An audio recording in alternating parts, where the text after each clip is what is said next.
Inabandona ng maraming sundalo ng Russia ang utos ni Vladimir Putin na paigtingin pa ang ginagawa nilang pagsalakay sa Ukraine at naglakad umano ang mga ito pauwi ayon sa mga ulat. Ang Pangulo ng Russia ay naglungsad ng isang full-scale na pagsalakay sa dating Soviet na bansa noong mga nakaraang linggo sa kabila ng banta ng mga sanctions mula sa mga Western countries. Gayunpaman, ang mga pagtatangka ni Vladimir Putin na makuha ang pagkokontrol sa buong Ukraine ay hindi umano nagtatagumpay. Ayon sa mga ulat, marami umanong mga Russian troops ang iniwan ang kanilang mga kagamitan at tumalikod sa labanan. Sinabi naman ng isang opisyal ng Estados Unidos ng ilang mga Russian units ay sumuko na sa mga sundalo ng Ukraine at hindi na nakipaglaban dahil nauubusan na umano sila ng pagkain.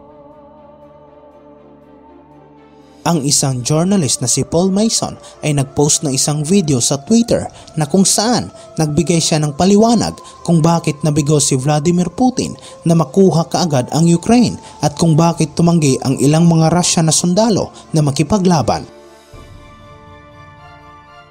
Sinabi niya na naging balakid ni Vladimir Putin ang pag-atras ng kanyang mga sundalo.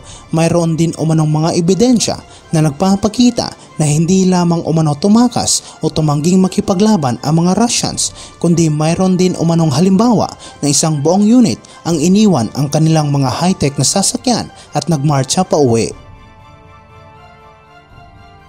Ipinaliwanag din ni Mason kung bakit kailangan ni Vladimir Putin na madaliin ang pagsakop sa buong Ukraine dahil mabilis umanong naaapektuhan ang kanyang bansa sa mga sanctions na ipinataw ng mga Western countries at sa katunayan ay nanawagan siya na itigil na ang mga parusa. Lumilitaw na mga sinasabi ni Mason ay tumutugma umano sa inilabas na ulat ng Reuters tungkol sa isang opisyal ng Estados Unidos na nagsabi ng ilang mga Russian units ay tila agad umanong sumuko at hindi na nakipaglaban. Samantala kagabi, hindi bababa sa 11 katao umano ang napatay sa ginawang rocket attack ng Russia sa eastern Ukrainian city na Kharkiv ayon sa inilabas na pahayag ng mga opisyal ng Ukraine.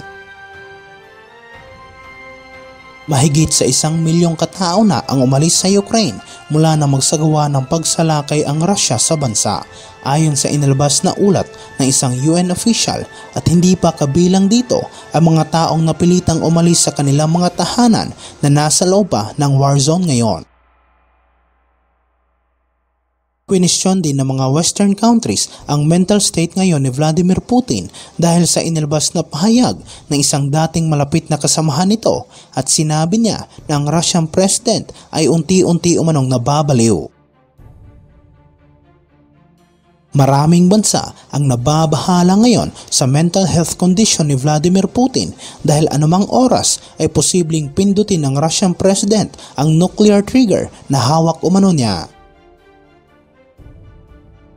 Gayunpaman, sinabi ng Defense Minister ng United Kingdom na si Ben Wallace na hindi niya inaasahan na gagamitin ni Vladimir Putin ang mga nuclear weapons ng kanyang bansa dahil lamang sa paghahabol niya sa Ukraine. Samantala, isang Russian military airfield naman ang nasunog matapos iniulat na nagsagawa ang mga puwersa ng Ukraine ng isang pag-atake. Ang kumakalat na mga unverified video sa social media ay nagpapakita ng isang makapal na usok na nagmula sa Taganrog Military Airport na matatagpuan sa Rostov Oblast region ng Russia.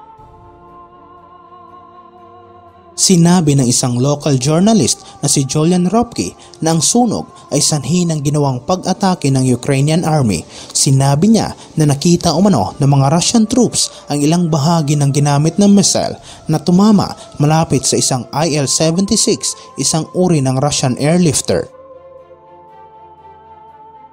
Sinabi rin ng isang Russian state media outlet na Sputnik na ang rocket ay Ukrainian-made. Iniulat din nila na walang nasugatan sa nangyaring pagsabog. Samantala, ang isang unverified na video na ibinahagi ng Crisis Intel ay nagpapakita ng malaking apoy at usok na nagmula sa paliparan. mamarkahan din ito ang isa sa mga unang matagumpay na counterattack ng mga pwersang Ukrainian mula nang magsimula ang labanan noong mga nakaraang linggo. Lumabas din ang mga ulat tungkol sa ginawang pag-atake umano ng mga sundalo ng Ukraine sa Milyorovo Airbase ng Russia sa unang araw ng labanan, ngunit hindi ito kinumpirma ng magkabilang panig.